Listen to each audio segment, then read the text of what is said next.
नमस्कार साथियों, श्रीमद् भागवत गीता को हिंदू धर्म का सबसे पवित्र और सर्वमान्य धार्मिक ग्रंथ माना जाता है।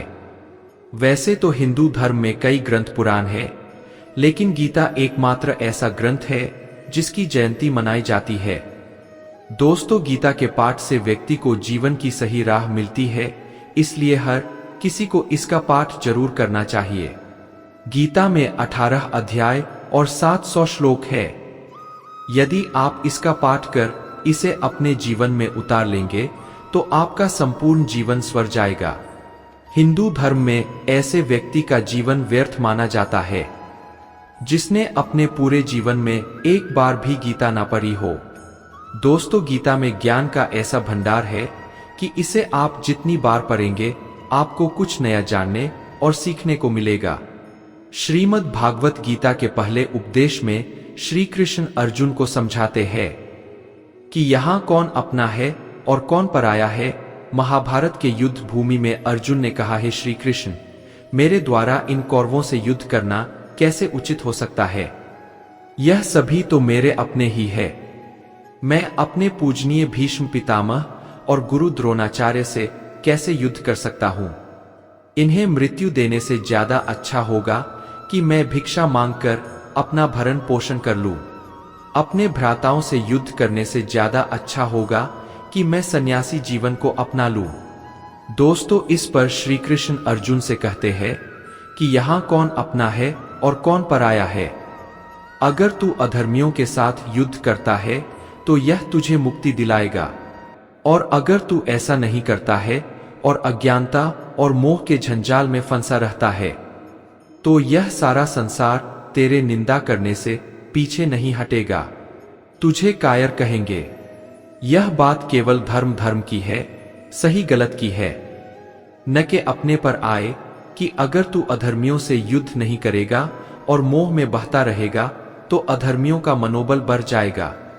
दोस्तों, संसार में और भी गलत कार्य निरंतर करते रहेंगे, इसलिए अज्ञानता और मन के मोह से बाहर निकलकर युद्ध कर।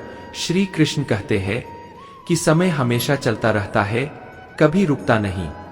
यदि आज बुरा समय है तो कल अच्छा होगा, इसलिए आप बिना किसी स्वार्थ के सिर्फ कर्म कीजिए, फल समय खुद देगा। दोस्तों, श्री कृष्ण कहते हैं, मैं किसी का भाग्य निर्माण नहीं करता, हर व्यक्ति अपना भाग्य स्वयं बनाता है। पृथ्वी, जल, अग्निवायु, आकाश, मन, बुद्धि और अहंकार, यह मेरी प्रकृति के 8 विभाग है। कुछ हुआ अच्छे के लिए हुआ, जो हो रहा है अच्छे के लिए हो रहा है, जो होगा वह भी अच्छे के लिए ही होगा। श्रीमद् भागवत गीता का दूसरा उपदेश है कि दूसरों का गुलाम बनकर खुश रहने के बजाय खुद को आजाद बनाकर अपने दुखों का सामना करना चाहिए।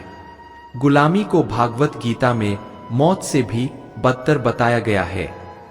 दोस्तों, भले ही आपके जीवन में कितना ही दर्द हो, इंसान सिर्फ अपने मन और विचारों का गुलाम है। जैसे अब हम मोबाइल फोन के गुलाम हो गए हैं, इसी तरह मनुष्य भी किसी का गुलाम होकर के काम करता है। दूसरों का साथ लेना और दूसरों का गुलाम बनना, इसके बीच में एक पतली सी रेखा है। अगर आप इस रेखा के पार चले गए तो आपका जीवन सफल हो जाएगा, जब तक वह अपने सेल्फ रिस्पेक्ट के दायरे में रहता है। लेकिन जब वो किसी के सामने इतना गिर जाता है कि उसके सेल्फ रिस्पेक्ट समाप्त हो जाती है तो उसके जीवन में कई समस्याएं आने लग जाती है और वह गुलाम बन जाता है। इसलिए दूसरों के गुलाम रहकर कि खुश रहने से अच्छा है कि खुद की समस्याओं का सामना करो। दोस्तों, श्रीमद् भागवत गीता का तीसरा उपदेश है कि मनुष्य अपने विश्वास से बनता है। आप जैसा विश्वास रखते हैं वैसे बन जाते हैं। जो आप सोचते हो और जिन बातों पर आप विश्वास रखते हो, आपके साथ वैसा ही होता है और आप वैसे ही बन जाते हैं। अगर विश्वास करते हो कि आप एक खुशमिजाज व्यक्ति हो तो आप खुश रहेंगे, और अगर नकारात्मक विचार लाओगे तो आप दुखी हो जाओगे। अगर आप विश्वास करोगे कि आज का दिन अच्छा है तो आपका दिन अच्छा हो जाएगा। मनुष्य अपने विचारों से ऊंचाइयां भी छू सकता है और खुद को गिरा भी सकता है, क्योंकि हर व्यक्ति खुद का मित्र भी होता है और शत्रु भी। आप खुद के सबसे अच्छे मित्र हैं। दोस्तों, आपकी हर परेशानी का हल आप ही के पास है, किसी और के पास नहीं। अगर आप अपनी परेशानी के लिए 10 मित्रों से सलाह लेने जाएंगे तो आपको मदद नहीं मिल पाएगी, क्योंकि उनके पास 10 अलग अलग सुझाव होंगे। आपको खुद से जुड़ना होगा और स्वयं पर विश्वास रखना होगा। गीता का चौथा उपदेश है कि हमें मृत्यु से डरना नहीं चाहिए। दोस्तों, श्री कृष्ण कहते हैं कि इस मृत्यु लोक संसार में जो भी पैदा हुआ है वो एक दिन अवश्य ही मर जाएगा। जिसका आरंभ शुरू हुआ है उसका अंत भी निश्चित रूप से होगा। इसे कभी रोका नहीं जा सकता। जिस तरह से हम अपने कपड़े रोज बदलते हैं, वैसे ही आत्मा मृत्यु के बाद किसी नए शरीर को प्राप्त करती है। इसलिए मृत्यु तो केवल नए जीवन की शुरुआत है। जीवन का कोई अंत नहीं है। आत्मा कभी नहीं मर सकती है और कोई भी आत्मा को मार नहीं सकता, लेकिन फिर भी मृत्यु का भय मनुष्य के मन मस्तिष्क में बैठा रहता है। दोस्तों, गीता का 5वां उपदेश है कि दूसरों का गलत व्यवहार कभी भी सहन नहीं करना चाहिए। श्री कृष्ण अर्जुन से कहते हैं कि हे अर्जुन, कोई अगर तुम्हारा अपना है या कोई तुमसे बड़ा है तो उसे कभी भी सहन करना उचित नहीं होता है। यह उपदेश हमारे जीवन से भी जुड़ा है। जैसे हम अपने दुखों को यह सोचकर सहते रहते हैं कि यह तो मेरा अपना है, यह तो मुझसे बड़ा है, इन्हें हम कैसे कुछ कह सकते हैं। यह गलत है। आपको ऐसा करना उचित नहीं होगा। दोस्तों, हम सोचते हैं कि अगर उनकी गलतियों को नहीं सहा हमने और बदले में कुछ कह देंगे तो हमारे रिश्ते ही हमेशा के लिए कहीं खराब ना हो जाए। हम ऐसे ही डटे रहते हैं। लेकिन ध्यान दीजिए कि ऐसे मनुष्य को आप अपना कैसे मान सकते हो जो आपके दुखों का कारण हो। स्मरण रहे कि जो आपकी तकलीफों को दूर करता है वही वास्तविकता में आपका अपना होता है। मित्रों, श्रीमद् भागवत गीता में कहा गया है कि कोई आपका फायदा उठाने की कोशिश करे तो ऐसा होने मत दीजिए। लोगों द्वारा आपको जुल्म सहने के लिए मजबूर करना आसान हो जाता है यदि आप उसके द्वारा दिए गए जुल्मों को बर्दाश्त करते रहते हैं। दोस्तों, गीता का 6वां उपदेश है कि जिसने संसार का त्याग कर दिया या जो हमसे दूर चला गया उसका दुख करना व्यर्थ है। जो होने वाला है उसकी चिंता नहीं करनी चाहिए। जब महाभारत का युद्ध चल रहा था, अर्जुन ने श्री कृष्ण से कहा कि अगर युद्ध हुआ तो करोड़ों सैनिक और योद्धा मारे जाएंगे तो उनके स्त्रियों का क्या होगा? यह समाज कैसे विकसित होगा? अर्जुन ने और भी बहुत सारे सवाल किए। फिर श्री कृष्ण ने अर्जुन से कहा कि जो ज्ञानी लोगों की तरह जिज्ञासा करता है लेकिन वास्तविक ज्ञान की तरह नहीं। दोस्तों, वास्तविक ज्ञानी कभी किसी प्रकार की चिंता या दुख नहीं करते हैं। तुम चाह कर भी कुछ नहीं कर सकते। तुम्हारे वश में कुछ भी नहीं है। यह तो प्रकृति की ही नीति है। जीवन और मरण वास्तविक ज्ञानी लोग इसलिए किसी के मरने पर रोते नहीं। झानी लोग ना तो बीते हुए दिन का दुख करते हैं और ना ही आने वाले दिन की चिंता करते हैं। इस प्रकार जो कुछ होने वाला है वह होकर रह जाएगा और जो कुछ नहीं होगा वह कभी नहीं होगा। यह शाश्वत सत्य जिसको समझ में आ जाता है, दोस्तों, इस ज्ञान को अपने अवचेतन मन में डाल लेता है। उसे कोई दर्द या चिंता नहीं सताती। यही हमारे सारे दुखों का कारण है। या तो हम जो समय बीत चुका है उसके बारे में विचार कर परेशान होते रहते हैं। भविष्य की चिंता आपको बीमार करती है। गीता का ज्ञान हमें बताता है कि हम बीते कल को बदल नहीं सकते हैं और आने वाले कल पर नियंत्रण नहीं कर सकते। हमारे पास सिर्फ आज का समय है। दोस्तों, भूतकाल और भविष्य के बारे में सोचने से हमें 99% तनाव और चिंता होती है। इन विचारों पर चिंता करके जीने से अच्छा है कि हम वर्तमान का पूरा आनंद लें। आनंद लेने से ही आपके जीवन में तनाव कम हो पाएगा। यह हमारे लिए बड़ी उपलब्धि होगी कि हम वर्तमान में जीना सीख जाए। दोस्तों, हमारे पास सिर्फ आज की ही शरण है। कभी भी यह मत सोचो कि मेरे पास तो बहुत समय बचा है, ऐसा कहकर के समय बर्बाद नहीं करना चाहिए। दोस्तों, गीता का 7वां उपदेश है कि इस दुनिया में जन्म लेने पर दुख तो मिलता ही है, इसलिए दुख से कभी भयभीत नहीं होना चाहिए। मित्रों, श्रीमद् भागवत गीता में श्री कृष्ण ने कहा है कि यह संसार दुखों का घर है, इसलिए दुख से डरना व्यर्थ है, क्योंकि दुनिया शाश्वत है और दुखदायी है।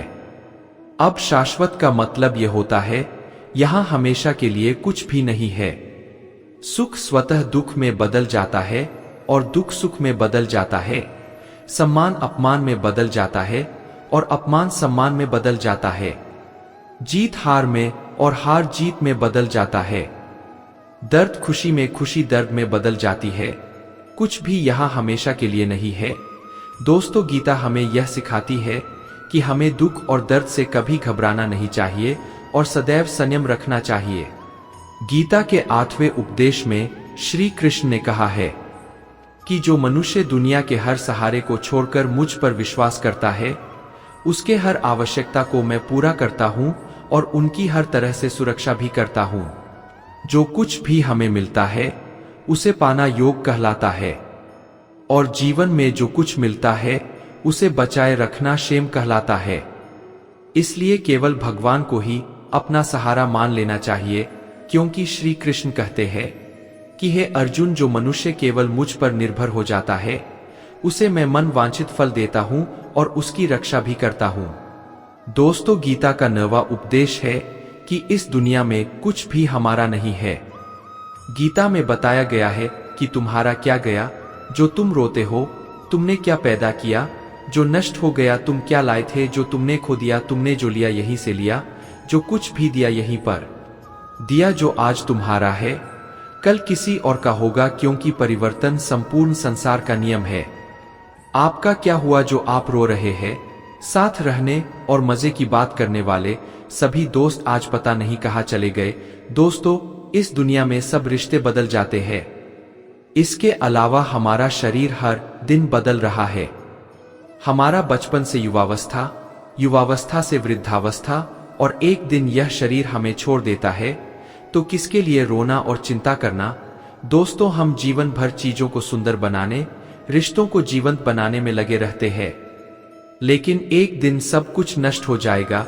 जिन रिश्तों के लिए, जिस धन दौलत के लिए हम हर दिन लड़ते रहते हैं, एक दिन इन सब को छोड़कर के हमें संसार से जाना ही पड़ेगा। गीता का 10वां उपदेश है कि कोई भी इंसान किसी भी स्थिति में एक पल के लिए भी कर्म किए बिना नहीं रह सकता।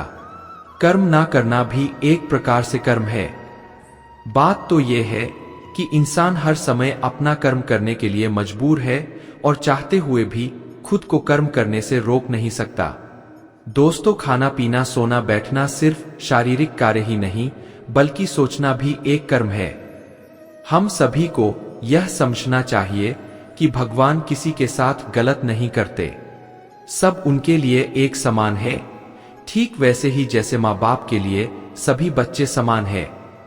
अगर कोई हमारा भाग्य अलग बना सकता है तो वो है हम खुद। इसलिए गीता में भगवान श्री कृष्ण बार बार अच्छे कर्म को महत्वपूर्ण बताते हैं। दोस्तों, गीता का 11वां उपदेश है कि किसी मनुष्य के सर्वनाश का कारण उसके भीतर मौजूद क्रोध, वासना और लालच होता है। यह उसे नरक के तरफ ले जाते हैं। ऐसे 3 दुर्गुण रखने वाले मनुष्य अपने स्वार्थ और सुख को पूरा करने के लिए हमेशा दूसरों को दुखी करता रहता है। अत्यधिक क्रोध करना, वासना रखना और मन में लालच करने से जीवन अंततः दुखों से भर जाता है। मित्रों, वह मरने के बाद नहीं बल्कि इसी जीवन में जीते जी नरक को भोगता है। वह अपने सारे रिश्तों को स्वतः खराब कर लेता है। गीता का 12वां उपदेश है कि सभी भगवान एक ही है। श्री कृष्ण अर्जुन से कहते हैं कि पाठ तुम जीतने भी भगवान को पूछते हो, सभी एक ही है, ना कोई छोटा है और ना कोई बड़ा। दोस्तों, श्रीमद् भागवत गीता के 12वें अध्याय में श्री कृष्ण ने बताया है कि जितने भी जगत के देवता है वे सब मेरे ही रूप है। मैं ही से हुए इंद्र, अग्निदेव, कुबेर, देवताओं के गुरु बृहस्पति सभी मैं ही हूं। मैं समुद्र भी हूँ, मैं महाकाल भी हूँ और सब कुछ बनाने और नष्ट करने वाला भी मैं ही हूँ। श्री कृष्ण ने अर्जुन को बताया कि मेरे विभूतियों अर्थात मेरे रूपों का कोई अंत नहीं है, इसलिए हर भगवान, हर नाम और हर देवता मेरे ही रूप है। इसलिए किसी भी देव या ईश्वर में भेदभाव करना व्यर्थ होगा। दोस्तों, गीता हमें यह भी बताती है कि कभी किसी को छोटा या बड़ा नहीं समझना चाहिए। कभी भी इस बात पर बहस नहीं करना चाहिए कि कौन बड़ा है या कौन छोटा। दोस्तों, गीता का 13वां उपदेश है कि सुख की कामना करने से हमारे दुखों का जन्म होता है। श्री कृष्ण ने अर्जुन से बताया कि जितना इंसान का मन दुनिया के सुख और आकर्षण का गुलाम बन जाता है, उतना ही उसे दुख का सामना करना पड़ेगा। शुरू में दिलचस्प लगने वाली चीजें बाद में बहुत दुखदायक होते हैं, और जो चीजें शुरू में मुश्किल लगती है, आगे वही हमें बहुत काम आती है। गीता का 14वां उपदेश है कि हद से ज्यादा मोह करना भी व्यर्थ होता है। मित्रों, गीता का वास्तविक ज्ञान श्री कृष्ण ने अर्जुन के मोह को दूर करने के लिए दिया है। जब अपने रिश्तेदारों को युद्ध भूमि में देखकर अर्जुन के हाथ कांपने लगे, तो वह कहने लगा कि हे श्री कृष्ण, मेरे हाथ में धनुष पकड़ने की शक्ति नहीं है, मेरे हाथ कांप रहे हैं, मेरे में युद्ध करने का सामर्थ्य अब नहीं है। तो श्री कृष्ण अर्जुन को समझाते हुए कहते हैं कि हम यह सोचते हैं कि यह मेरे अपने हैं और हम उनके बिना नहीं रह सकेंगे। दोस्तों, जीवन में किसी से हद से ज्यादा प्रेम करने से हमारा जीवन दुखों से भर जाता है। यदि कोई अपने मुंह से बाहर नहीं निकलता तो उसके सारे खुशी समाप्त हो जाती है, तो सब कुछ अंततः खो देता है। इसलिए भागवत गीता ज्ञान देती है कि मन के मोह को त्याग कर बुद्धिमान बनना चाहिए और सत्य की राह पर चलना चाहिए, क्योंकि हमारा मोह हमेशा झूठ के दर्शन करवाता है और हमें झूठी उम्मीदें दिलाता है। इसलिए हमारे दुख का सबसे बड़ा कारण मोह ही होता है। लोग ऐसे नहीं होते जैसा हम सोचते हैं। दोस्तों, लोगों के वास्तविक चेहरे मोह के कारण हम नहीं समझ पाते। इस प्रकार श्रीमद् भागवत गीता हमें यह सिखाती है कि जीवन में यदि हम खुशी से रहना चाहते हैं तो किसी से हद से ज्यादा अधिक मोह नहीं करना चाहिए। गीता का 15वां उपदेश है कि जब तक हम अपने मन और अपने विचारों को अपने वश में नहीं कर लेते, जीवन में हमें कभी कोई सुकून नहीं मिलता है और मन को शांति नहीं मिल पाती है।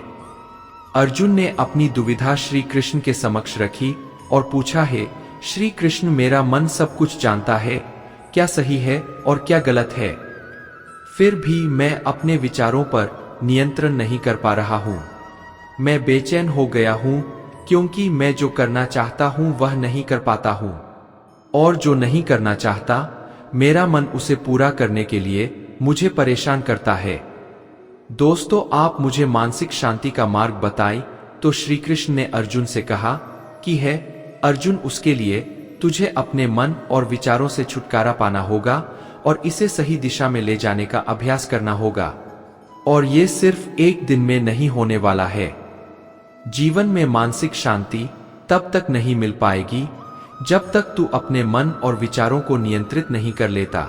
मित्रों, गीता का 16वां उपदेश है कि जो इंसान अपनी रक्षा खुद नहीं कर सकता, उसकी रक्षा भगवान भी नहीं कर सकते। श्री कृष्ण अर्जुन से कहते हैं कि हे अर्जुन, तू हर काल में मेरा स्मरण करते रहना और युद्ध भी करते रहना। तो अर्जुन ने श्री कृष्ण से पूछा कि माधव, यह युद्ध तो कुछ ही दिनों में समाप्त हो जाएगा, लेकिन आप कह रहे हैं कि तू हमेशा मेरा स्मरण करते रहना और युद्ध करते रहना। हमेशा युद्ध करने का क्या मतलब है? तो श्री कृष्ण ने अर्जुन से कहा कि यह जिंदगी ही रणभूमि है। दोस्तों, इस जीवन में सुख दुख आते ही रहेंगे और तुझे उनका डटकर मुकाबला करना है। श्री कृष्ण ने यह नहीं कहा कि तू चुप करके बैठ जाना और मैं लड़ाई करूंगा। बहुत गहराई है गीता के ज्ञान में। इसी प्रकार हमारे जीवन की डोर भी माधव संभाल कर बैठे हुए है, लेकिन युद्ध हमें ही करना है। ईश्वर को याद करना है कि है ईश्वर, मुझे शक्ति देना, मुझे समझ देना, मुझे बुद्धि देना, ताकि मैं अपनी जिंदगी की सारी लड़ाई जीत सकूं। मैं जिंदगी में सही मार्ग पर चल सकूं, लेकिन आपको अपनी लड़ाई खुद लड़नी पड़ती है। जो लोग ये कहते हैं कि हम कुछ नहीं करेंगे, सभी ईश्वर करेंगे, तो कहते हैं कि आलसी इंसान को देखकर तो भगवान भी घबरा जाते हैं कि कुछ नहीं करेगा। ईश्वर आपको प्रेरणा देते हैं, शक्ति देते हैं, लेकिन आपको अपनी रक्षा स्वयं ही करनी पड़ेगी। दोस्तों, कृष्ण कहते हैं, इस जगत में मनुष्य भौतिक वस्तुओं का भोग कर सकता है। अगर वे चाहे तो सब कुछ छीन सकते हैं। मनुष्य कुछ भी नहीं कर सकता। स्वार्थ से रिश्ते बनाने की कितनी भी कोशिश करे, वह कभी नहीं बनते हैं, और प्रेम से बने रिश्तों को कितना भी तोड़ने की कोशिश करे, वह कभी नहीं टूटते। क्रोध से भ्रम पैदा होता है। दोस्तों, भ्रम से बुद्धि व्यग्र होती है। जब बुद्धि व्यग्र होती है तब तर्क नष्ट हो जाता है। जब तर्क नष्ट होता है तब व्यक्ति का पतन हो जाता है। उससे मत डरो जो वास्तविक नहीं है, ना कभी था ना कभी होगा। जो वास्तविक है वो हमेशा था और उसे कभी नष्ट नहीं किया जा सकता। श्री कृष्ण बताते हैं कि जीवन में आधे दुख इस कारण जन्म लेते हैं क्योंकि हमारी आशाएं बड़ी होती है। दोस्तों, जीवन में सुख ही सुख है। शांति से भी दुखों का अंत हो जाता है, और शांत चित्त मनुष्य की बुद्धि शीघ्र ही स्थिर होकर परमात्मा से युक्त हो जाती है। अपनी पीड़ा के लिए संसार को दोष मत दो, अपने मन को समझाओ। तुम्हारे मन का परिवर्तन ही तुम्हारे दुखों का अंत है। दोस्तों, श्री कृष्ण कहते हैं, एक बार माफ करके अच्छे बन जाओ, पर दोबारा उसी इंसान पर भरोसा करके बेवकूफ कभी ना बनो। इच्छा पूरी नहीं होती तो क्रोध बढ़ता है, और इच्छा पूरी होती है तो लोभ बढ़ता है। इसलिए जीवन की हर स्थिति में धैर्य बनाए रखना। श्री कृष्ण कहते हैं कि अगर तुम अपना कल्याण चाहते हो तो सभी उपदेशों, सभी धर्मों को छोड़कर मेरी शरण में आ जाओ, मैं तुम्हें मुक्ति प्रदान करूंगा। दोस्तों, जिंदगी में सब कुछ खत्म होना जैसा कुछ भी नहीं होता। हमेशा एक नई शुरुआत हमारा इंतजार कर रही होती है। हे अर्जुन, मैं भूत, वर्तमान और भविष्य के सभी प्राणियों को जानता हूं, किंतु वास्तविकता में कोई मुझे नहीं जानता। लोग कहते हैं अपनों के आगे झुक जाना चाहिए, किंतु सच बात तो यह है, जो अपने होते हैं वह कभी झुकने नहीं देते। वह दिन मत दिखाना कान्हा कि हमें खुद पर गुरूर हो जाए रखना अपने दिल में, इस तरह की जीवन सफल हो जाए। वह जो सभी इच्छाएं त्याग देता है, मैं और मेरा की लालसा तथा भावना से मुक्त हो जाता है, उसे शांति प्राप्त होती है। हमेशा छोटी छोटी गलतियों से बचने की कोशिश किया करो, क्योंकि इंसान पहाड़ों से नहीं पत्थरों से ठोकर खाता है। दोस्तों, जो हुआ अच्छा हुआ, जो होगा अच्छा होगा। स्वयं को मुझ पर छोड़ दो, अपने कर्म पर ध्यान दो। कर्म ऐसा जो स्वार्थ रहित पाप रहित हो। कृष्ण ने दुष्टों को भी अपनी गलती सुधारने का मौका दिया, क्योंकि वह किसी मनुष्य को नहीं, उसके अंदर के बुराई को मारना चाहते थे। संदेह की स्याही से संबंध के पृष्ठ पर कभी शुभ अंकित नहीं होता। इसलिए अपने मन के विचार और संबंधों का आधार दोनों ही शुभ रखें। मोहग्रस्त होकर अपने कर्तव्य पथ से हट जाना मूर्खता है, क्योंकि इससे ना तो तुम्हें स्वर्ग की प्राप्ति होगी और ना ही तुम्हारी कीर्ति बढ़ेगी। इस भौतिक संसार का यह नियम है, जो वस्तु उत्पन्न होती है, कुछ काल तक रहती है, अंत में लुप्त हो जाती है, चाहे वे शरीर हो या फल हो। दोस्तों, गीता का 17वां उपदेश है कि कोई भी ऐसी गंदी आदत खुद को मत लगने देना जो आपकी जिंदगी को बर्बाद कर दे। कहीं ना कहीं महाभारत का युद्ध एक जुआ की आदत की वजह से ही शुरू हुआ था। सारा खेल वहीं से शुरू हुआ था। एक ऐसे जुए की लत जहां युधिष्ठिर ने अपने भाइयों को दाव पर लगा दिया, अपनी पत्नी को दाव पर लगा दिया, ऐसा जीतने का नशा कि अपना सब कुछ गंवा दिया। दोस्तों, ऐसे ही हम भी अपनी जिंदगी में जब कोई ऐसी गंदी आदत लगा लेते हैं, चाहे वह कोई भी हो, चाहे वह नशे की हो, मोबाइल की हो, किसी इंसान की हो, कोई गलत काम करने की हो, कोई भी गलत आदत जो आपको बर्बाद कर सकती है, अगर आप उसको नहीं छोड़ेंगे तो आपका सब कुछ खत्म हो जाएगा। इससे पहले कि आपकी आदत आपको खत्म कर दे, आप अपनी गलत आदतों को खत्म कर दीजिए। दोस्तों, गीता का 18वां उपदेश है कि आपके सारे दुखों का कारण किसी को अपना मानना है। आप कभी गौर करना, आपकी जिंदगी के सारे दुख, सारी तकलीफें, सारी चिंताएं वहीं से आती है जहां आपका अपनापन होता है कि यह मेरा है, यह मेरा अपना है। वहीं से आपकी जिंदगी में दुख का आना शुरू हो जाता है। दोस्तों, गीता का 19वां उपदेश है कि आज में कल की चिंता करना छोड़ दो। जो भी व्यक्ति अपने बीते हुए कल या अपने आने वाले कल में खोया हुआ रहता है, वो जिंदगी में कभी खुश नहीं रह सकता। आपको जिंदगी में खुशियां सिर्फ और सिर्फ तब मिल सकती है जब आप वर्तमान में जी सके। दोस्तों, आज के आनंद को जी सके। बीते हुए कल और आने वाले कल का कोई वास्तविक अस्तित्व नहीं होता। वो सिर्फ आपकी बुद्धि और आपके विचारों में होता है। उसे सिर्फ आप अपने मन के अंदर और बुद्धि के अंदर जीते हैं। उसकी कोई वास्तविकता इतनी नहीं होती, लेकिन जिससे आप वास्तविकता में जीते हैं, वह आपका आज होता है। वह आपका चल रहा पल होता है। मित्रों, अगर आप अपने मन और बुद्धि को अपने भूतकाल और भविष्यकाल में अटका कर रखेंगे, तो याद रखना, आप कभी खुश नहीं रह पाएंगे। और अगर जिंदगी में खुश रहना चाहते हैं, तो आज में और इसी पल में जीना सीखें। दोस्तों, इससे पहले कि हम अगले उपदेश पर जाएं, अगर अभी तक आपने इस वीडियो से कुछ भी सीखा है, तो कमेंट में जय श्री राधे कृष्णा अवश्य लिखें और वीडियो को लाइक करके हमारे चैनल LSGD को सब्सक्राइब जरूर करें। तो फिर चलिए आगे बढ़ते हैं। दोस्तों, गीता का 20वां उपदेश है कि जो आपके साथ अधर्म करे, पाप करे, गलत करे, उसे दंड जरूर देना चाहिए। अगर आप उसे सहते हैं तो वह आपके साथ और गलत करता रहेगा। अगर आप उसे सहते हैं तो उसके पाप में आप भी भागीदार हो जाएंगे।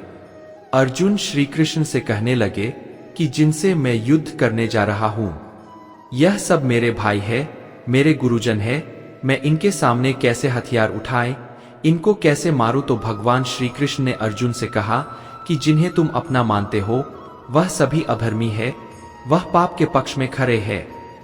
और अगर तुम इनका बंद नहीं करोगे, युद्ध नहीं करोगे, तो समाज में और भी पाप बढ़ जाएंगे। क्योंकि जब कोई ऐसे पापियों को नहीं रोकता है, तो वह और भी ज्यादा पाप करते हैं। दोस्तों, ऐसे ही जब आपके साथ कोई गलत करता है, आपको चोट पहुंचाता है, दुख पहुंचाता है, और वही आप चुपचाप रहते हो, तो उस सामने वाले इंसान का मनोबल बढ़ जाता है और आपको कमजोर समझने लगता है और आपके साथ गलत करने का अपना हक समझने लगता है। लेकिन जब आप उसके गलत व्यवहार को, उसके अधर्म को रोक देते हैं, उसका विरोध करते हैं, तब वह अपनी सीमा में रहना सीख जाता है। और यही कलयुग है। दोस्तों, अगर इस जमाने में आपको खुश रहना है, तो आपको अपनी रक्षा खुद ही करनी होगी। कोई आपके साथ गलत करे तो उसने कभी नहीं सहना चाहिए, बल्कि उसका सामना करना चाहिए। गीता का 21वां उपदेश है कि इस दुनिया में कुछ भी हमारा नहीं है। गीता में बताया गया है कि तुम्हारा क्या गया जो तुम रोते हो, तुमने क्या पैदा किया जो नष्ट हो गया, तुम क्या लाए थे जो तुमने खो दिया, तुमने जो लिया यही से लिया, जो कुछ भी दिया यही पर दिया। जो आज तुम्हारा है, कल किसी और का होगा, क्योंकि परिवर्तन संपूर्ण संसार का नियम है। आपका क्या हुआ जो आप रो रहे हैं? साथ रहने और मजे की बात करने वाले सभी दोस्त आज पता नहीं कहाँ चले गए। इस दुनिया में सब रिश्ते बदल जाते हैं। इसके अलावा हमारा शरीर हर दिन बदल रहा है। दोस्तों, हमारा बचपन से युवावस्था, युवावस्था से वृद्धावस्था नॉइस, और एक दिन यह शरीर हमें छोड़ देता है, तो किसके लिए रोना और चिंता करना? मित्रों, हम जीवन भर चीजों को सुंदर बनाने, रिश्तों को जीवंत बनाने में लगे रहते हैं, लेकिन एक दिन सब कुछ नष्ट हो जाएगा। जिन रिश्तों के लिए, जिस धन दौलत के लिए हम हर दिन लड़ते रहते हैं, एक दिन इन सब को छोड़कर के हमें संसार से जाना ही पड़ेगा। कृष्ण कहते हैं, जैसे प्राणी अपने पुराने कपड़ों उतार कर फेंक देता है, नए को धारण करता है, उसी प्रकार यह आत्मा पुराने शरीर से त्याग करके नया शरीर प्राप्त करती है। तुम उसके लिए शोक करते हो जो शोक करने के योग्य नहीं है, और फिर भी ज्ञान की बातें करते हो। बुद्धिमान व्यक्ति ना जीवित और ना ही मृत व्यक्ति के लिए शोक करते हैं। मन की गतिविधियों, होश, श्वास और भावनाओं के माध्यम से भगवान की शक्ति सदा तुम्हारे साथ है और लगातार तुम्हें बस एक साधन की तरह प्रयोग कर सभी कार्य कर रही है। यह सच बात है कि भूल करके इंसान कुछ सीखता है, परंतु इसका यह मतलब नहीं कि वह जीवन भर भूल करता रहे और कहे कि हम सीख रहे हैं। कृष्ण कहते हैं, इस जगत में मनुष्य भौतिक वस्तुओं का भोग कर सकता है। दोस्तों, अगर वे चाहे तो सब कुछ छीन सकते हैं। मनुष्य कुछ भी नहीं कर सकता। दोस्तों, इससे पहले कि हम अगली शिक्षा पर जाएं, भगवान या परमात्मा की शांति सिर्फ उनके साथ ही होती है जिसके मन और आत्मा दोनों में एकता हो और जो इच्छा क्रोध से पूर्ण रूप से मुक्त हो एवं जो अपने अंदर की आत्मा को सही मायने में जानता हो। मित्रों, श्री कृष्ण कहते हैं कि समय हमेशा चलता रहता है, कभी रुकता नहीं। यदि आज बुरा समय है तो कल अच्छा होगा। इसलिए आप बिना किसी स्वार्थ के सिर्फ कर्म कीजिए, फल समय खुद देगा। श्री कृष्ण कहते हैं, मैं किसी का भाग्य निर्माण नहीं करता, हर व्यक्ति अपना भाग्य स्वयं बनाता है। पृथ्वी, जल, अग्नि, वायु, आकाशमन, बुद्धि और अहंकार ये मेरी प्रकृति के 8 विभाग है। कुछ हुआ अच्छे के लिए हुआ, जो हो रहा है अच्छे के लिए हो रहा है, जो होगा वह भी अच्छे के लिए ही होगा। जब लोग दुख में होते हैं, कष्ट में होते हैं, तो कहते हैं कि मुझे ही क्यों कष्ट मिल रहा है, मित्र भगवान मुझे ही क्यों दुख दे रहे हैं। लेकिन जब आनंद में रहते हैं, आनंद के सागर में डूबे रहते हैं, सुखी रहते हैं, दूसरों को भी देखे सफलता को पाने के लिए किसी अफसोस के बिना अपने अतीत का सामना करो, पूरे आत्मविश्वास के साथ अपने वर्तमान को संभालो, निडर होकर तुम भविष्य की तैयारी करो, तब आप सफलता को अवश्य ही प्राप्त करोगे। दोस्तों, भगवान श्री कृष्ण की ये बातें अगर आपको पसंद आई तो कमेंट में जय श्री राधे कृष्ण लिखे और ऐसे ही प्रेरणादायक वीडियो देखने के लिए हमारे चैनल LSGD को सब्सक्राइब कर ले। श्री राधे कृष्ण।